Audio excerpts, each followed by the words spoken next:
香港嘅朋友問緊我呢，5000蚊以內嘅預算喺深圳呢邊可唔可以租到又平又靚，而且交通方便嘅一房一廳呢？咁今日呢，我過嚟龍華呢邊睇下星河傳奇呢邊嘅盤，睇下值唔值得你租啊！咁我自己租樓呢，唔係話第一時間睇房嘅，一定要睇下呢個樓盤嘅位置。咁最緊要呢邊呢，無論係健身房啊、普拉提嘅瑜伽館，同埋咖啡店、披薩店，全部都有嘅，生活又夠方便。咁我哋依家入房睇下，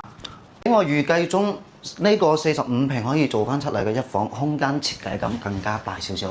一個人住呢，平時煮下飯啊，翻到嚟可以睇下電影，又有陽台可以洗下衫、洗下衫，都幾唔錯嘅。